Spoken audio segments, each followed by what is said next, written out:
Boza, les bienvenus na GCAM Télévision, fidèles abonnés, chers internautes. Ngai wana lisusu liboso na bino na cadre ya basango na biso tokabulaka ya République démocratique du Congo pe ya Nzinga Nzinga. Merci na bino pour na fidélité. Merci pe na confiance au bino bopesaka biso poto memela bino basango ya République démocratique du Congo à travers émission Debout Congolais, justice Yanzambe iratakata mokolo mokote, justice Yanzambe moto mokote aishapaka na contrôle nango yeba ete na ba acte yo zali koposer salaka kaka malamu po ba acte nyonso yo opozaka ezala na nkuku ezala na mpoasa ezalaka na litomba na yango. Ne perdez pas le temps, rachetez le temps car les jours sont mauvais. Justice Yanzambe ezalaka. À la une de notre actualité, Isengeli Toyeba propos ezalaki lobby tenu na matinée urgente ezalaki organisée par le secrétaire général de l'UDPS.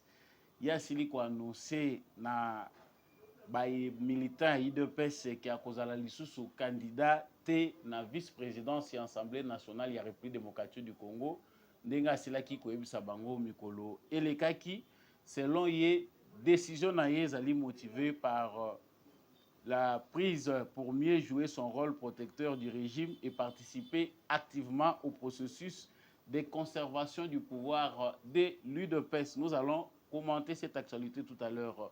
Je serai avec vous ici au parti durant les 5 prochaines années. Ce sont les propos d'Augustin Kabouya. Il prévient aussi que dans les jours qui viennent, le pouvoir aura traversé de profondes zones des turbulences. Nous allons essayer d'analyser avec vous.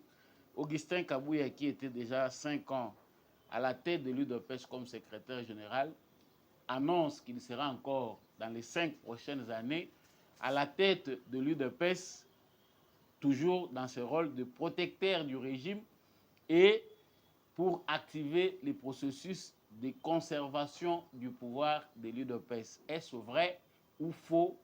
Analyse ya Samba Olunga concernant les propos de Tokolobela Yango. Quelles sont les zones de turbulence dont parle Augustin Kabouya concernant le régime dont l'UDPS et les chefs Tokolobela Yango pe nakati ya émission Oyo. Ba révélation ezali penza mingi turbulence et kozala toté. Rendez-vous ezali kaka dans quelques secondes. Selon les porte-parole du gouverneur militaire, la MONUSCO n'a pas trahi, la MONUSCO n'a pas cédé ses bases au M23 de sa propre décision. C'était en complicité avec les FARDC parce que la base, l'endroit qu'occupait la MONUSCO, ezalaki à quelques mètres na position ya ba rebelle. Stratégiquement, ezalaki ko empêcher FARDC pour être basala musala na bango.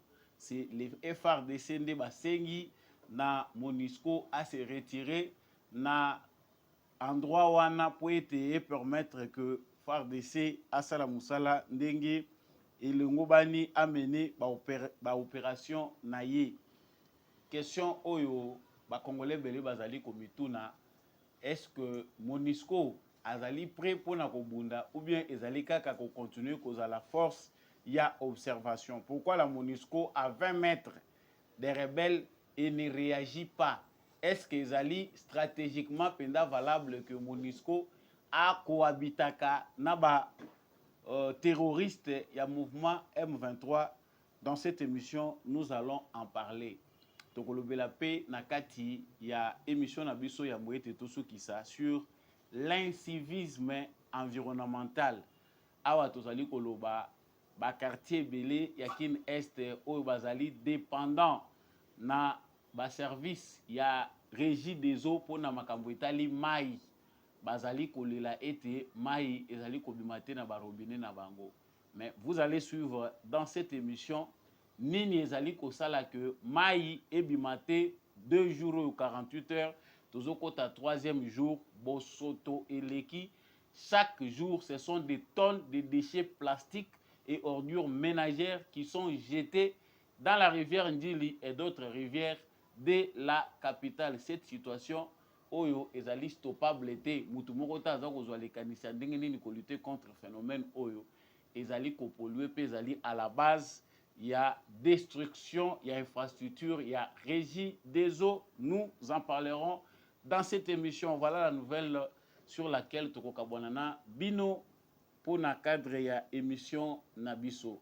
Merci encore une fois de plus na bino ndenge boponi etando ya malamu pour na partager na bino basango elongo na mwana mboka Samba Olonga. Soki ozana nu abonné te na etando oyo esengeli na yo ko s'abonner pour koma moko ya ba membre permanent ya conseil de sécurité te mais ya émission Debout Congolais.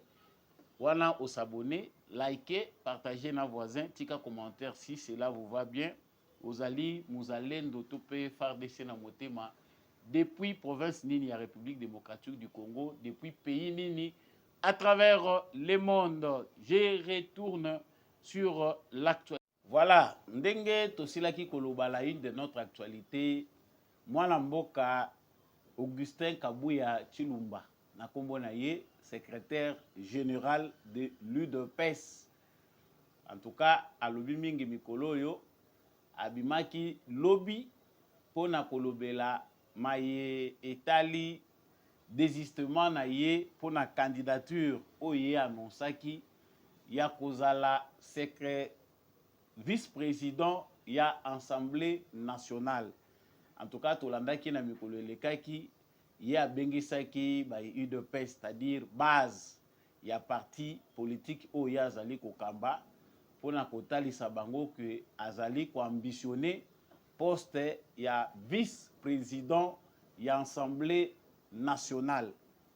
En tout cas, après ba tractation ebele mokolo ya lobby ye aye kotalisa na ba militant ya parti UDPS que akozala lisusu candidaté na vice-présidence ya Assemblée nationale.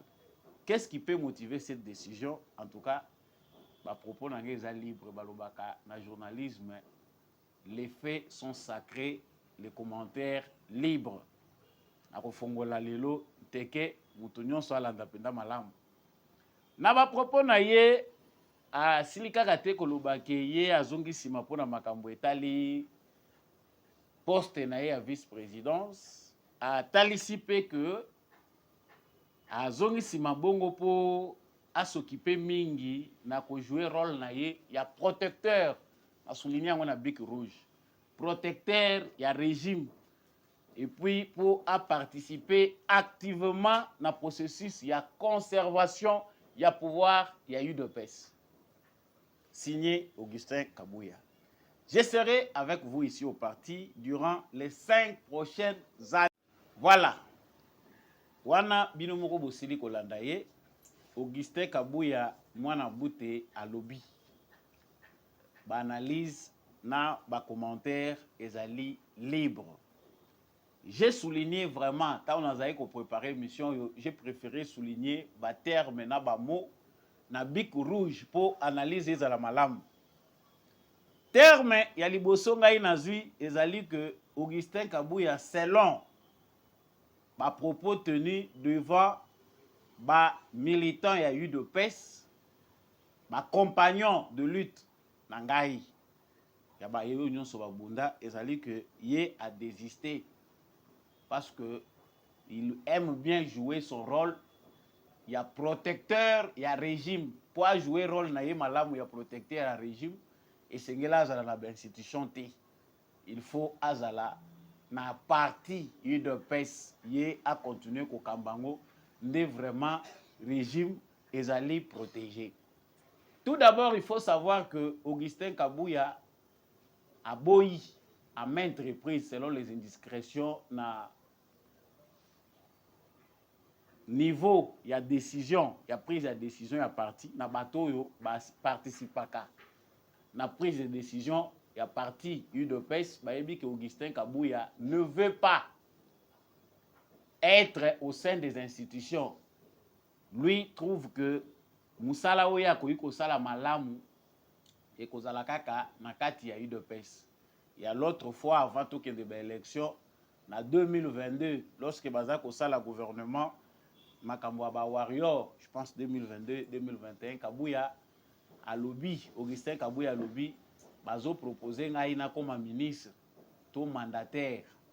Pour combien de temps, je ne pense pas y aller na kokende kunate, Ngaï nakanisi ke musala na Ngaï zande na parti. C'est au sein du parti, nde Ngaï na kosala musala malamu, je dois continuer à gérer les partis. Ce qui est bon, ambitieux, choix ya yemoko Augustin Kabouya.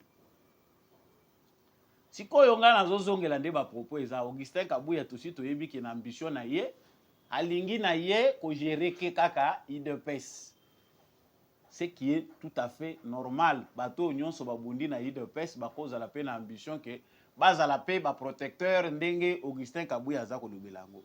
J'ai souligné le mot protecteur du régime.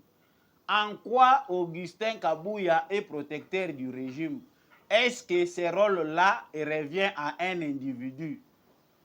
Je vous dis que les ambitions sont légitimes, mais il faut être organisé pour que vos ambitions soient acceptables par tout le monde. On ne peut pas prendre en otage tous ceux qui ont lutté pour cette bonne cause. À cause ya kibongai ya mutu yo moko individu lobi ke ngai il faut ngai ndena s'imposer wana parce que moi j'étais avec les chefs, parce que moi j'ai fait ceci, j'ai fait cela. Ça ce n'est pas propre à l'UDPS. Il n'y a pas de protecteur de régime. Qu'est-ce qu'on a d'abord? Bato baza kolanda biso po biloko yo tango to fongola kango to lobela ngo il y a des gens qui pensent que on a des comptes à rendre à des personnes. On est en train de menacer le pouvoir de Félix Tshisekedi. Il faut aller en parler en cachette. Non. Le parti présidentiel est menacé par le manque d'organisation. 5 ans après, gestion il y a eu de PES, ezali opaque, ezali flou, ezali difficile aujourd'hui qu'opposer ma question peut qu'on ait ma réponse il y a malamu auprès du secrétaire général il y a eu de PES. Le lenge nini bakambaki parti UDPS na 5 ans.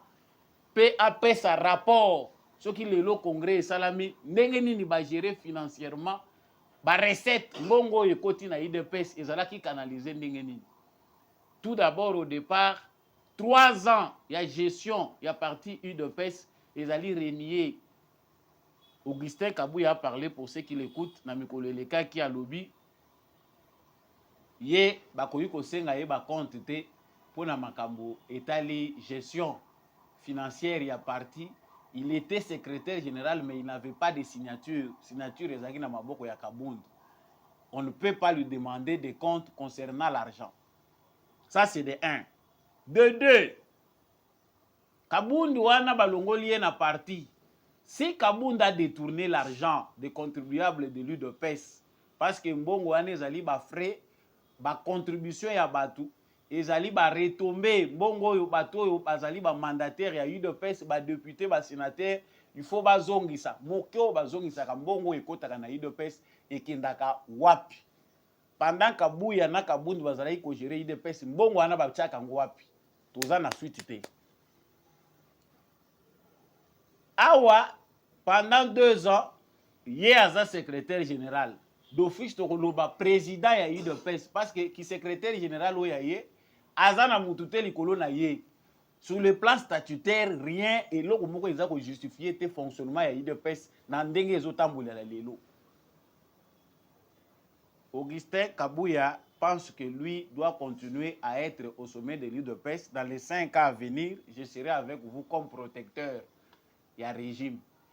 Comment peut-on protéger le régime lorsqu'on n'est pas transparent? D'abord, parti politique, oh, Lelo Tshisekedi Sokaza, président de la République. L'UDPS est le miroir de la gestion de la chose publique. Ce qui UDPS parti à président de la République, gestion nango eza opaque, eza gestion ya Sony. Comment au sommet de l'État tu vas juger gestion eza la malamu?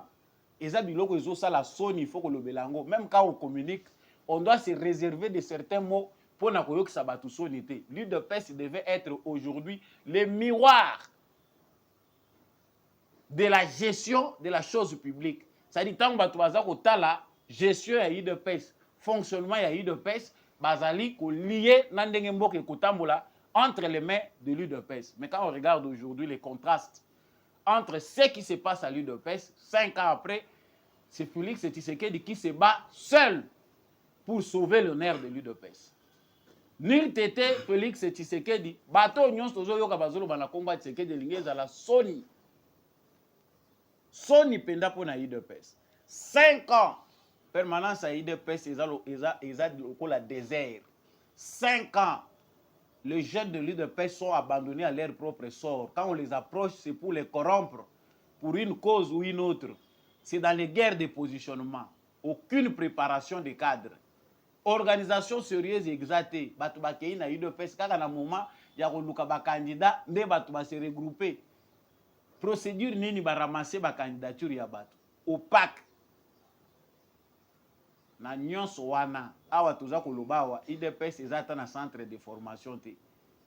UDPS ekomi nango pépinière, caisse de résonance, ba jeune bazali ko fonctionner na ba parlement debout kaka lokola ba caisse ya résonance. Lorsqu'ils se rebellent contre les dirigeants du parti, on va les corrompre.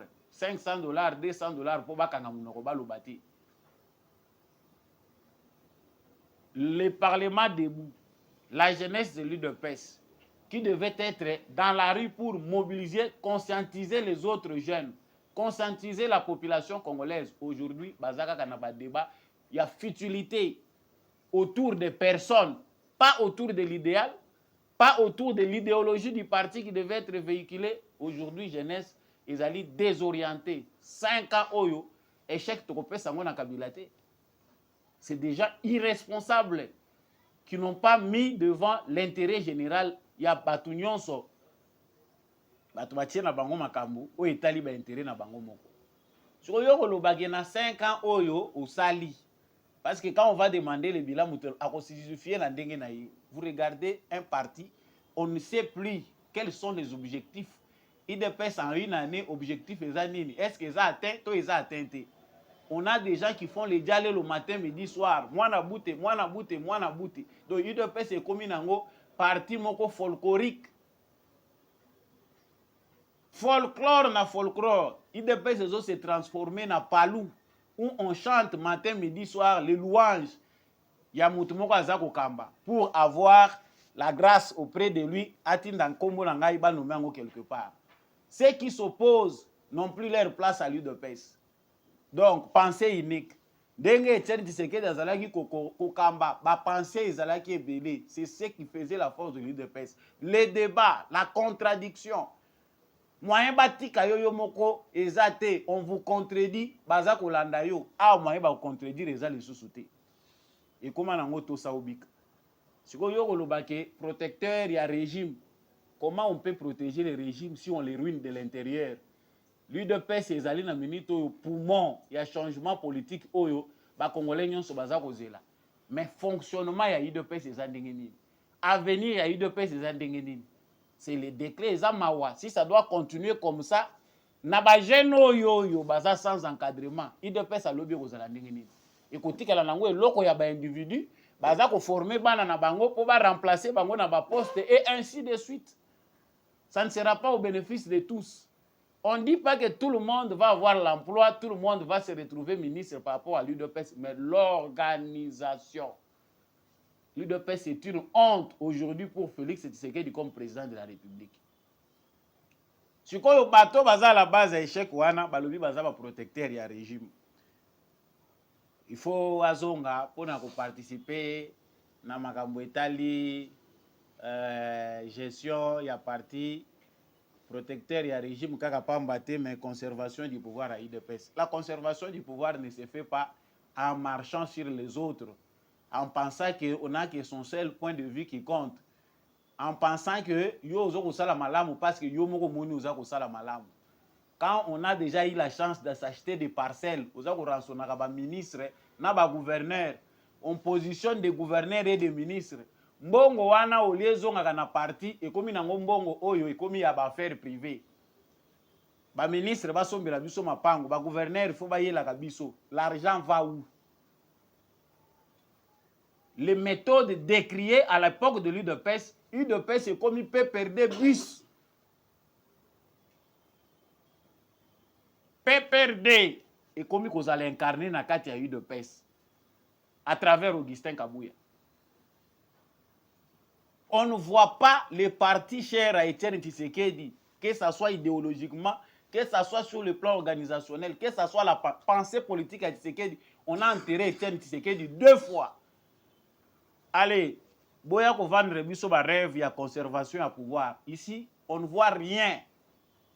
Rien ne rassure ici que UDPS ils allaient vraiment conserver le pouvoir. Tshisekedi Félix se bat seul.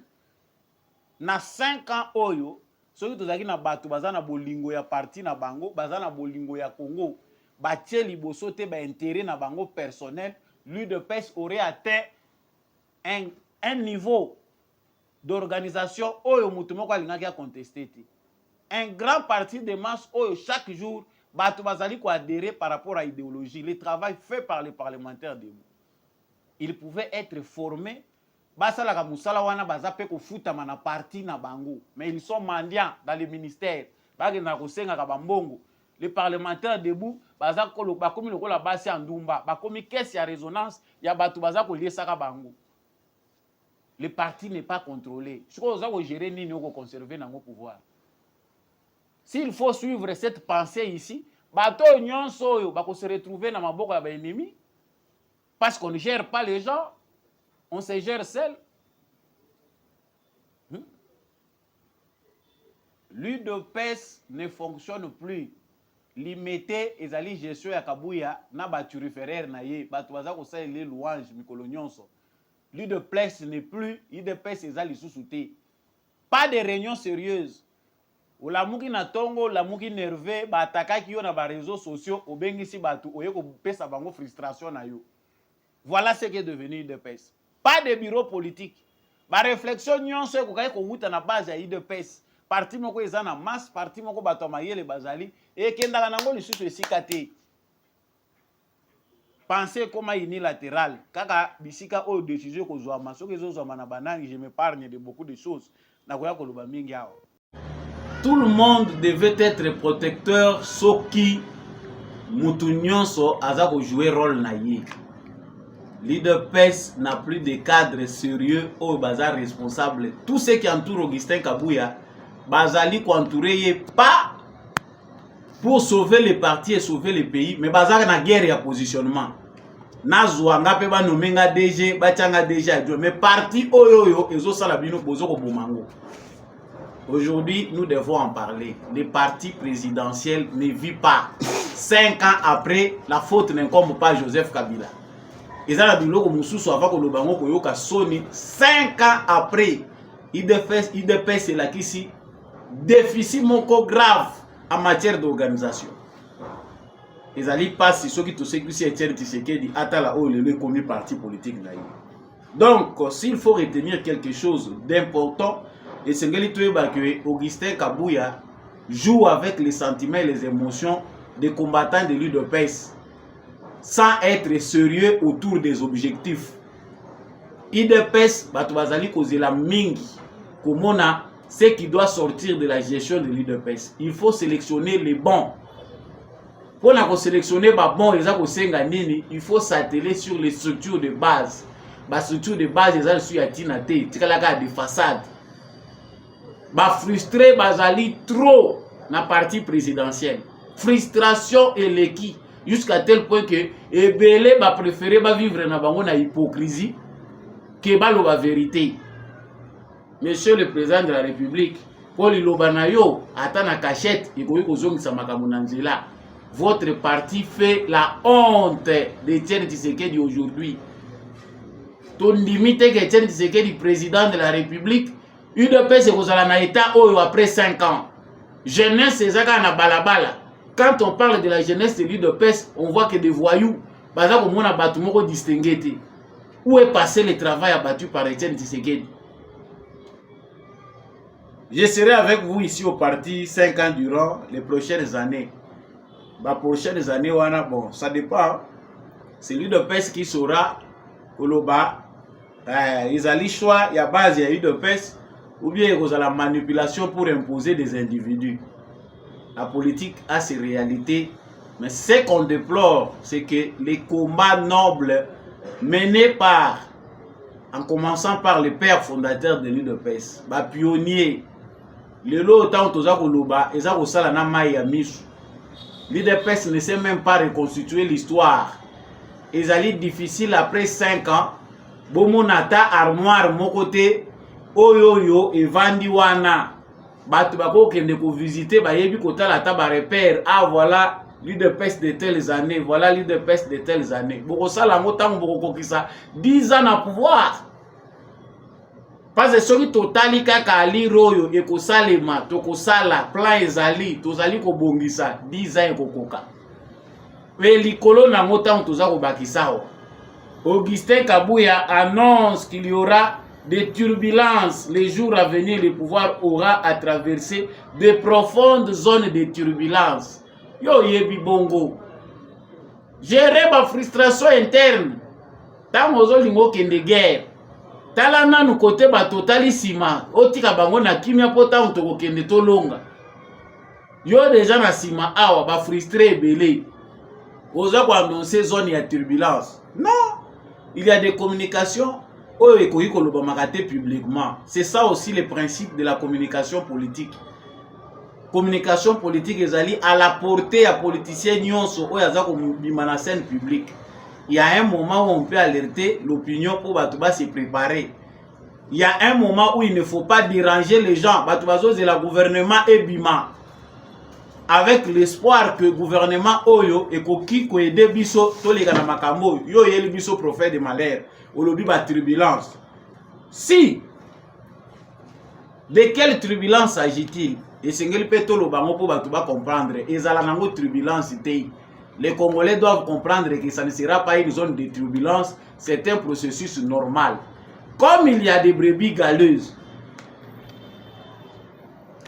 Batu oyo bazako comprendre que la nation, les pays doivent passer avant les intérêts personnels. Il faut qu'on remette bango na place na bango. Comme Joseph Kabila pense qu'il a commis indispensable, on ne peut plus aujourd'hui décider au Congo, le Congo ne peut pas avancer sans lui. Normalement, il doit y avoir une force mise en place qui va affirmer que l'État congolais est au-dessus de nous tous. C'est-à-dire, individu azoko kanisa ke yende mutakomi l'État. C'est-à-dire que na parcelle ya pouvoir ou ya zwaka. Le fait que yebani na région moko ba yebie, c'est-à-dire yé a komi ko décider likolo ya l'État, il faut batwandenga na ko buka bango po to vandi sa état de droit. Ce n'est pas une zone de turbulence. Préparer autrement les Congolais. Tant que ça ko loba webele déjà bazako banga. Même si on n'a pas tout dit, mais batu ba yebi bango moko que les 5 ans qui viennent de passer, on a beaucoup respecté M. Joseph Kabila et sa bande de criminels sous prétexte que alternance civilisée pacifique. Loko la bimi na nzela ya porte ya monene pour brutaliser yete, il faut to luka kimia to sauver quand même apparence ya o emonani ya malamu et kotipe na histoire. Mais Kabila n'est pas du genre à comprendre qu'il faut to sauver ba kiwana to consolider Ango. Kabila pense que les Congolais doivent rester éternellement liés à lui, esclaves naïe sur le plan économique, sur le plan politique, au nom ya soif ya pouvoir. C'est que ndenge bango ba kamba kimboka, ba mususu ki ba ye, ba kamba malamu te, ba bongisa eloko te parce que ekobimisa bango lokola ba jiraki malamu te, c'est de la sorcellerie. Alors, bah, comme nous avons une phase où il n'y aura plus de parapluie politique. Dire que parce que pendant 5 ans, il nous a annoncé dès le début, Tango Seni Azali ko publié par résultat que M. Joseph Kabila, président, ou Azalaki en place, il fallait qu'il passe la passation au pouvoir, Azali partenaire pour l'alternance. Les termes, ils ont bien la politique, il faut comprendre parce que penser ils ont Kabila était partenaire à Félix Tshisekedi pour tout fongolanzela la démocratie. Ils ont déboué na Congo. Mais Kabila lui-même là, il va permettre que tout côté na histoire ou na alternance, yende mutu azali kofungula nzela à travers M23 ye wana nde akoti zamba alakisi instinct na ye primaire ya bato bayaka na babot oyo baye ko détruire mboka à comprendre que pour na bango la vie c'est dans la brousse, on peut encore aller en brousse, déranger le pays et puis revenir au pouvoir ou soit récupérer une portion ya ba terre pour bisoto continuer ko dominer. C'est une folie diabolique et ça obstination moko to yebite ndeni to ko lobela yango. Mutu na état normal ou ayebi ke na yaka kadogo, je n'avais rien. Peut-être même robinet ya mai oyo bafungolaka na ba douche ezali bien ayeba ki mususu ndenge basalela kango. Mais toye quand même tozui nyonso na mboka wana to kai kozwa. Nous avons tout fait. Et puis ya mabe to bomi to bebisi nyonso. Koko vanda silencieux pe oki otiki mboka ngokima. Mais démon oyo anyokola ka pharaon jusqu'à que me kokufisa ye na mer rouge. Yango nde démon oyo aza kotunisa Joseph Kabila. Il n'y aura pas de grave. Et là, le ciel ne va pas tomber. Les gens vont penser que tout ça pour minimiser ma fait. Faux. Le ciel ne va pas tomber. Si Kabila remet ses pieds au Congo, qu'il sache que Bakokangaye. Et là, on a annoncé que l'aventure. Bakabiliste belé, baza déjà na conscience wana que bakeko tumbo la mabe. Parce que quand vous touchez au pouvoir, ou évandi démocratiquement, ou bino boseda qui peut de manière démocratique, na ba voix ou ezali non constitutionnelle. Sachez qu'on va vous traiter de la manière où la constitution est prévoir. Et puis surtout que vous avez traîné ba casserole. Ce pays ici ne deviendra pas un état de droit si on n'a pas une justice, il y a réconciliation. Commission Oyotozela, Sene Sirataka Makamboana. Conférence nationale souveraine et tchaka en place la commission Oyokokai pour résoudre les problèmes. Il y a pas bien mal acquis, assassinat, Makambebele. Mais cette question-là n'a pas été résolue à cause de la mauvaise foi de Mobutu. Aujourd'hui, avec la gravité de la situation, on pensait qu'avec la venue de Tshisekedi, ce qui est alternance, c'est Salami, Batu Oyo va permettre, Batu Babimi la porte à Mounene, Tokoyi Kolimbi Sabango, mais organiser, créer des commissions, justice, paix, réconciliation. Batu Oyo, baza victime, ko lukandenge nini ya ko réparer ba préjudice wana na ba dommage ezalaki causé. Ba grand dossier d'état ko lukandenge nini encore pour mieux les peines de certains pour que tout vivre en harmonie. Mais on a compris que bandeko toza ko benga soki bandeko na biso soki bandoki na biso balingi bakufa kaka na mer rouge ndenge Pharaon sukaka. Yango Augustin Kabuya azali ko prévoir comme zone ya turbulence. Le pays doit être sauvé.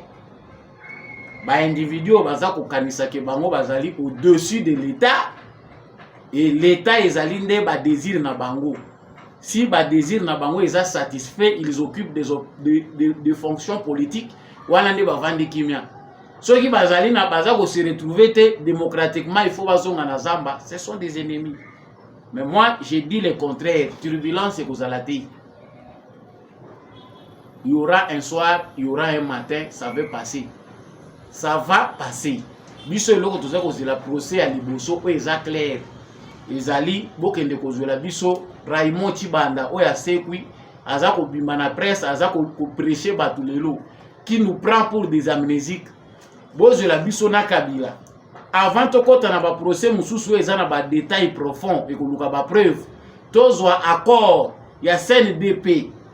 Tozwa accord ya M23.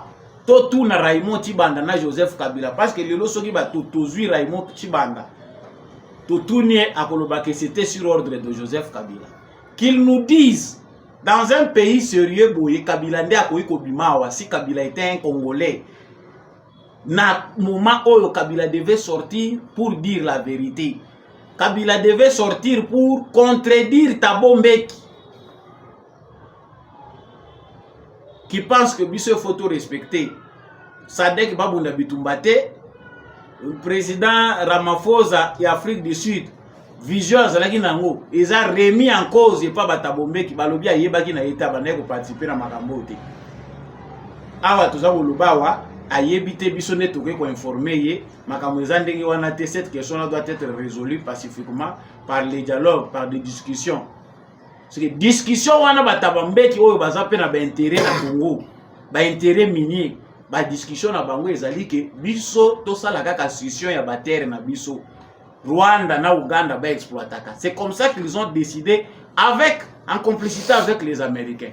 Yangonde ran wana nde bazali kokotsa Ramaphosa oyo ozokende kokundola wana ya nouvel ordre eza yango te. Tala ndenge tolelaki, tala ndenge makambo elekelaki. Si Kabila était un dirigeant intelligent qui avait dirigé ce pays avec amour, na moment oyo interlocuteur ya Tabombeki ngaki ezala Joseph Kabila. Mais comme c'est Kabila qui a trahi, aza bouche be akangi monoko ke ko vendre na Afrique du Sud, soki watu kaza pe kuna aza ko sala ba navette. Zonga na mboka, tuza ko tuna yo bimelaki na porte nini, retourner. Kabila sait que il ne peut plus venir comme ça à éviter ce qui peut l'attendre demain. Si c'est qu'elle est imprévisible, on sait quel jour la porte est au Kanama. On ne sait pas quel sont son sentiment. Le sentiment c'est que de Yebanakate de Manina Tombokaka. On les traite de lâcheté, de laxisme, terme choquant de fois. Mais quand il agit, certains condamnent. Le roi a dictateur pour les uns qu'il appelait président postiche. Il est lingué à Pamba. Ce n'est pas lui qui dirige, c'est Kabila qui dirige. Aujourd'hui, c'est un dictateur qui fait tout dans le non-respect des principes. Nous devons interpeller la justice congolaise. Monsieur le président de la République, Félix Tshisekedi, blocage, il faut ouvrir une chambre spéciale de la justice congolaise. Nous devons arrêter les imposteurs. Pour les grands dossiers, le rôle M23, CNDP ou M23, parce que ça a la continuité, c'est toujours la fidèle. CNDP, toujours M23, ainsi de suite. On prend les Nanga, on ajoute les AFC. Journalistes congolais, communicateurs congolais, cessez de vous engager dans la bêtise. On prend l'AFC Yananga, on associe au M23. Binope bokomi ko communiquer bozo chape AFC nakati. Ce n'est rien, c'est le Rwanda, c'est l'armée rwandaise. M23 d'abord les a remis en cause, le M23 ne veut rien dire, c'est le Rwanda, c'est toujours le CNDP. Mais comment Kabila avait signé ces accords? Ba clause oyo ya zwaki ya kozwa ba pas entier ya ba territoire na biso ko pesa administration nango na ba Rwandais. Kokot sa ba officier militaire na armée. Tout ce qu'il avait fait au Union Soya Salaki, c'était avec l'aval d'équipe parce que le Parlement a besoin de reconnaître en côté. Vital Kamerhe, si on peut retenir un point positif, Balongo la gagne l'Assemblée nationale parce qu'à s'opposaka Nalikamba kozwa ba militaire rwandais ko insérer ko mixer bangona ba militaire congolais. La question le baza kokosa o ya FDLR. On a pris des militaires rwandais officiellement pour kotisa bango na carte armée congolaise. Où étaient passés les Congolais aujourd'hui? Non solo o bazo kanisa que tout c'est Tshisekedi qui a fait. Comprenons que c'est que Monsieur Augustin Kabouya, secrétaire général de l'UDPS, parle comme turbulence et zali virage pour Tokota na République Moussoussou. C'est vrai, ça peut aussi sembler une zone de turbulence, mais c'est un virage pour moi. Parce que tant que toujours la turbulence, on prépare les gens au chaos.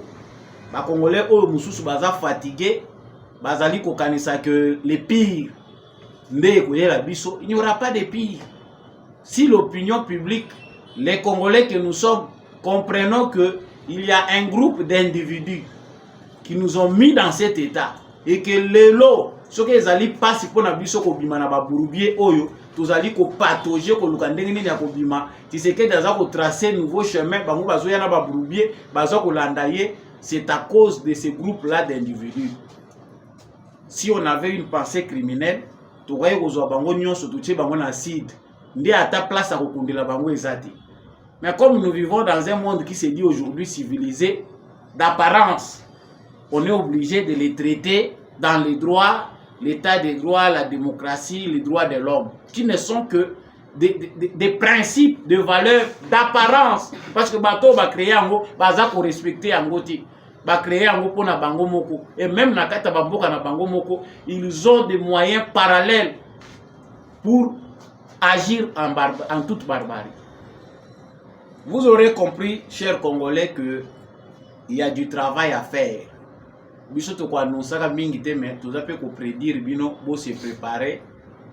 Batu musu baza ko kanisa que comme Tshisekedi a géré 5 ans, il reste le seul responsable ya makambo eza ko koma na mboko. Non, toza nanu na cycle ya ba effet na ba conséquences ba lobaka ndenge nini ya ba cause na ba effet. Nanu esilité ba cause ezalaki tellement ebele que 5 ans ya Tshisekedi suffirité pour na ko réparer kokotisa Congo na nzela ya sika. Ici ba tractation nyonso tozali komona lokola bitumba oyo ezali nde komba pona kokota na ordre ya sika. Ordre ya sika ekosenga biso tozwa constitution ya sika, ordre ya sika ezopesa biso tozwa réforme, mais ezali armée ya sika nde toza koluka, police ya sika, une nouvelle classe politique.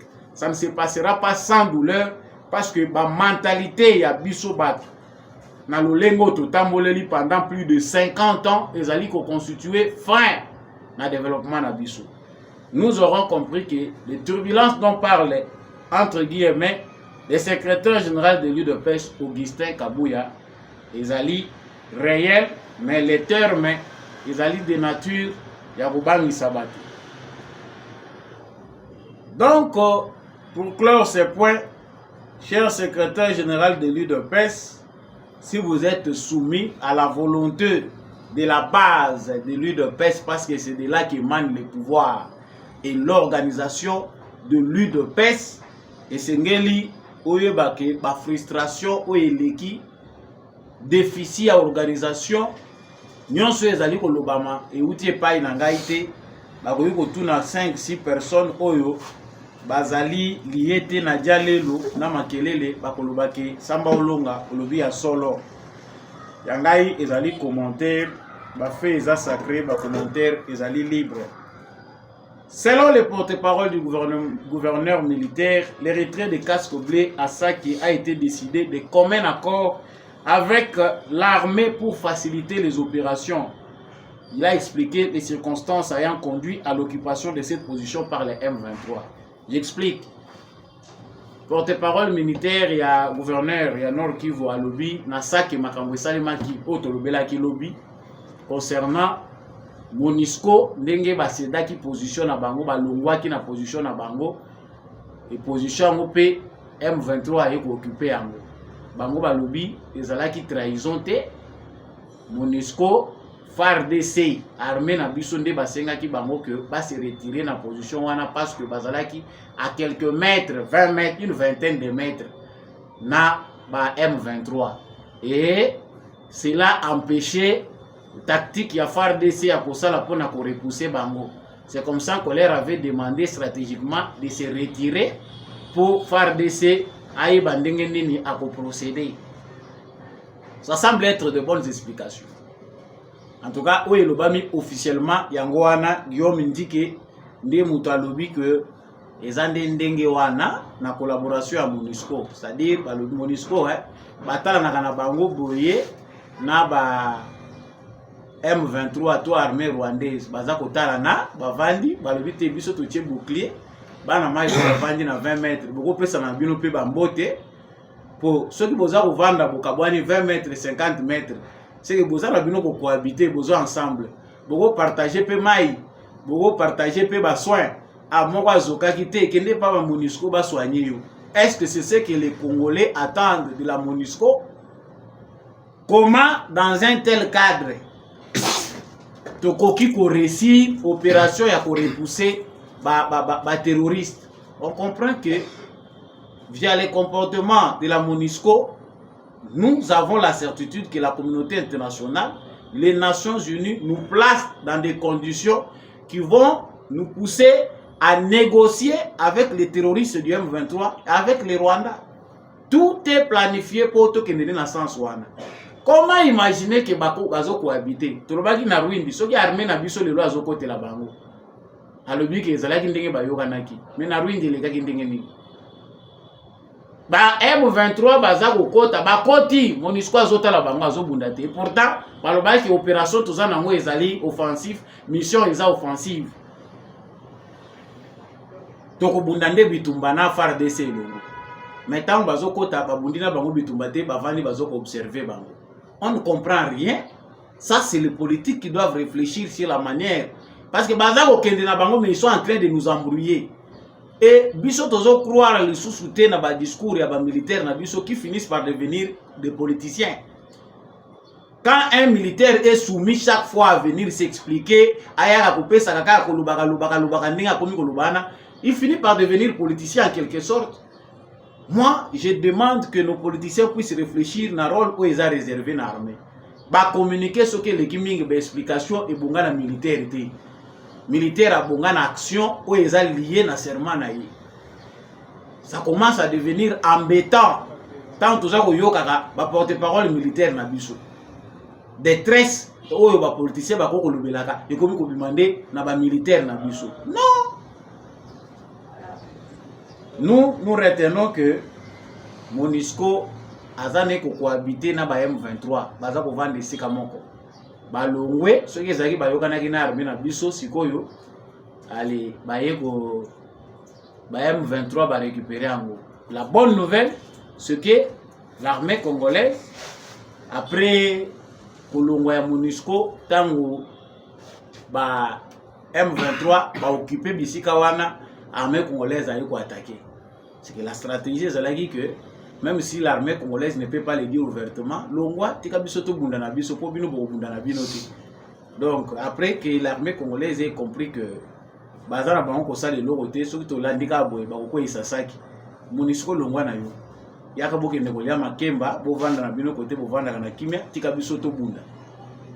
Et aujourd'hui tant tout ça loba baza ko pilonner ba position na bango même à Chacha les combats se poursuivent et nos FARDC bazali ko se comporter malamou. Nous attendons que de bonnes nouvelles. Nous espérons aussi que le commandant suprême des forces armées azako yoka crie à détresse. Ya ba militaire na biso bazako déranger biso tout le temps na kotindela ka biso ba message. Ça ne coûte rien ba civière o ba memela nango ba blessé. Quelque part ezali manque ya organisation tout éviter ezala nini. L'armée est devenue professionnelle, toujours comme on a une nouvelle unité.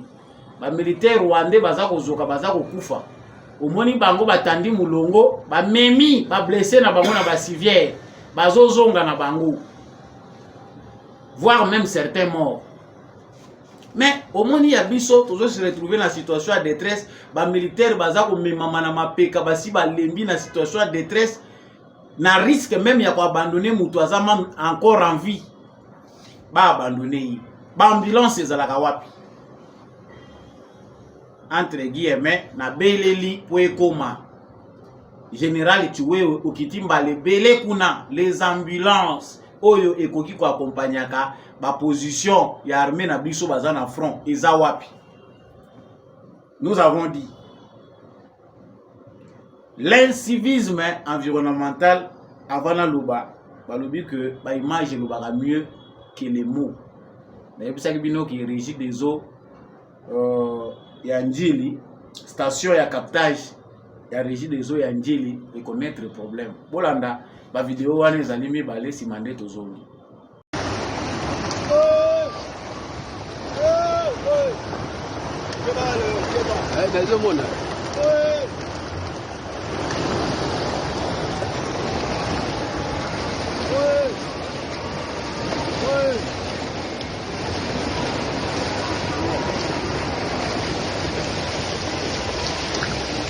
Puka.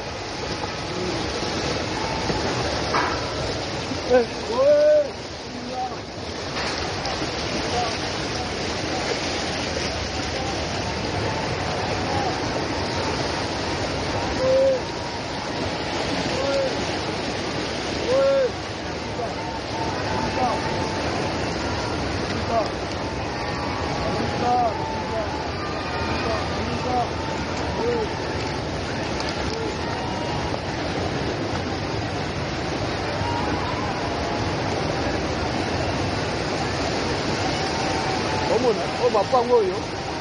Ngala nini kala na mabele batia.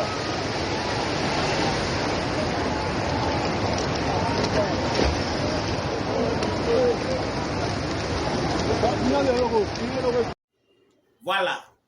Oyo bomoni wana ezali batonne ya ba déchets oyo ezo oya kolekelaka air nyonso na station wana ya captage, usine ya captage ya régie des eaux ya Njili. Pour ceux qui maîtrisent bien la ville de Kinshasa. Station ezali bloqué. 2 jours yango oyo, 3e jour yango oyo toza kokoma mai ezali pasi mpona bato nyonso bazali na partie este ya ville ya Kinshasa. Pourquoi? Bosoto eleki, ba plastique, ba fulu, ba ordure ménagère, ba rivière ya ville ya Kinshasa eza nde poubelle ya ba habitants. 2 fois tant toza kobelela kaka boyebisa chef de l'État, boyebisa chef de l'État, tolembi mboko oyo, bakonzi ya mboko oyo. Nous ne comprenons rien. La responsabilité est à tous les niveaux. Chaque jour, les Quinois déversent des tonnes des ordures plastiques et ménagères dans les rivières. Est-ce que tu as vu l'impact dans l'environnement? Tu as vu des conséquences dans tu as vu pour la biso tu as vu déjà ça bois qui a vu quelqu'un dans mais retour dans le pire est que il n'y a pas de conscientisation, pas de sensibilisation, pas de décision prise. Le gouverneur de la ville de Kinshasa, pour parler seulement de la ville de Kinshasa, ils ne parlent pas et ne prennent pas mesure de précautions concernant Makambo. Batu bazali ko vanda les lois ba rivière, voire même au bazali na ba environ ba mai ezali ba rivière na bango. So bozo le la mai ezo mona na teme. Otala bino moko usine ndenge komi, nde bolandi na ba vidéo. C'est que ça musala ya ba jour koyaka ko vider o mususu ezo yaka kaka. Ezo ya ko bakisama soki mai mati c'est que ezo ya na ba fulu ya kosakana ti. Donc, faut-il engager encore des gens qui seront chargés de nettoyer tout le temps, de retenir les poubelles. Ça doit vous conscientiser pour vous comprendre que mon abiso moko, tous allez, victime n'abiso moko, il y a un comportement n'abiso moko. Et pour le gouvernement, on pense que les gens qui réclament d'être à la tête de nos institutions, ba province n'abiso na mboka et belé. Parce que ça, les alimbons ont créé derrière les infractions. Si seulement un policier va côté la yeke, na place ndenge bozali ko yenga yenga. Ukangi mutu abwaki fulu na maito, ukangi mutu abwaki sachet. Tango azoya kufuta 100,000 katikati oyo ya yo, katikati ya 100,000 ezali mbongo na yo ya poche na yo. Na kanisi que ça peut aussi nous aider à aller de l'avant. Si seulement on demandait aux policiers, agents de services et renseignements, na cadre ya musala na bino tobakisili bino elema moko po na ville ya Kinshasa ukangi mutu abwaki ata sacha balabala chaye maboko na ceinture kindi na yeti na bureau la police ya pembeni amande za 200,000 francs mata na mbongo wana tango baza kopesa 50% eza ya mutu ya kangi mutu wana ye na ye. Nous pouvons évoluer mais on ne réfléchit pas, on ne prend pas de mesures tozo kansaka ke ezokende nango malamu. Nous devons continuer te bangonde baza na faute po bazo kamba biso musu toza na faute te. Conscience et l'égalicolo à Nyon Soubozo de la maille des hommes nous devons comprendre. Émission de Mokola Lelo et Komina Souka, vous verrez bien que ma sujet est qui est belleté. Tout se concentrer qui mingi na sujet Oyo, Itali, Makambo, il y a des propos, il y a secrétaire général, il y a UDPS. Les faits sont sacrés, les commentaires libres. Soko Sepelaki, abonnez-vous, likez. Partager avec le voisin, il n'est pas à la éclairer le colayo. Ceux qui peuvent se la quitter, au Limbisinga, on continue les chemins, on reste ensemble, on est congolais après tout, Nazaranga Rwandete. Merci Mingi Nandegumbi à chaque fois, Azaki na sima caméra, pe na réalisation de quoi na momesa mkwete. Émission et comme on habite na bino, matondo Mingi, n'apôtre Gérard Kabea Chovo, asala kabiso pina malamu pour émission et comme on habite na bino. Merci à l'homme de la vérité des urnes, Jean-Louis Timbalanga. Merci à papa Michel Noumakasso, papa Boniface Mpunga, papa Maurice Kikangala depuis l'Irlande. Merci à papa Kennedy Mukendi, papa Freddy Ngwama depuis Mweneditu. Merci à papa Jeff depuis l'Autriche. Merci à mon vieux Paulin, Chika, maman Bill Bilonda. Merci à maman Lisette Mundendou, P maman Anima Samba nyonso bolandaka Samba Olonga reconnaissance na ngai yango oyo ozala na France ozala na Bukavu ozala na Gemena ozala na Lubefu to na Katakokombe oza na Mweneditu to oza na Ngandanjika to po ozali na Miabi kuna epa na biso na pesi bino merci mingi soki pe natangi esika ozalaka te yo moko tia yango na commentaire ekosala malamu tozala na bomoko pe na bolingo bendele ekoya te FARDC na motema wazalendo na motema tomonani prochainement.